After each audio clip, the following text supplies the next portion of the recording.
Hi friends, welcome to GMQ tutorials. ఇప్పటివరకు ఇంకా మన ఛానల్ ఎవరైనా సబ్స్క్రైబ్ చేసుకోకుండా ఉంటే please subscribe our channel for latest videos.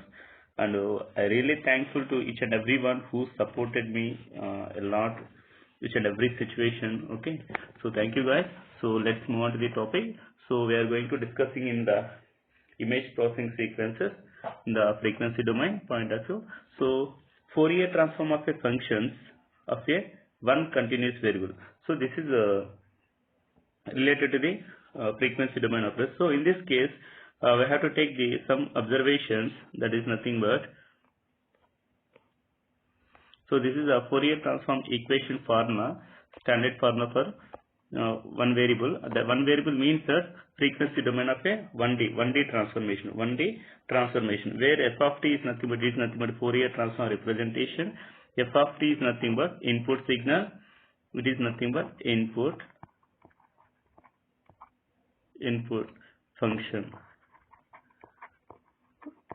of CT. CT means that continuous time. Continuous time signals can be represented as a small t. Okay, na? So here e power minus j omega.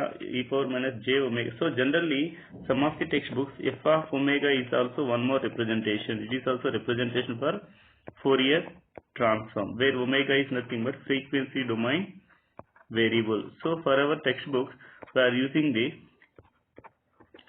mu as a notation, because of in the throughout the textbook we are using the mu. So for that purpose I have to represent the corresponding equation. Okay, let's move on to the next some of the important points related to this one. So that is nothing but here so generally f of mu is equal to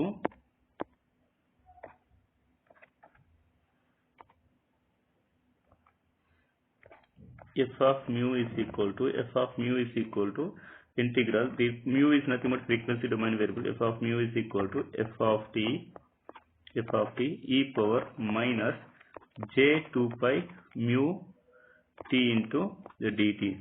So this is a representation. So this is nothing but Fourier transform. Inverse Fourier transform means that here frequency domain. Now inverse means that obviously this is nothing but frequency domain representation. The time domain equation f of t is nothing but time domain can be represented in terms of a frequency domain, means that is integral minus infinity to infinity.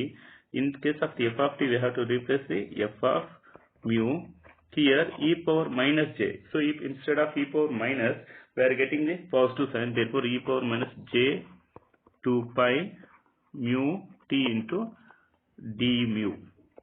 So this is nothing but for our Fourier transform equation. So this is nothing but inverse Fourier transform equation. These two equations generally forms the Fourier transform pair. That is nothing but Fourier transform of f of t gives rise to f of mu. So it is also reverse operation. So this is nothing but Fourier transform pair. This is generally called as a Fourier transform pair. Then so this is nothing but Fourier transform. So generally according to Euler's theorem,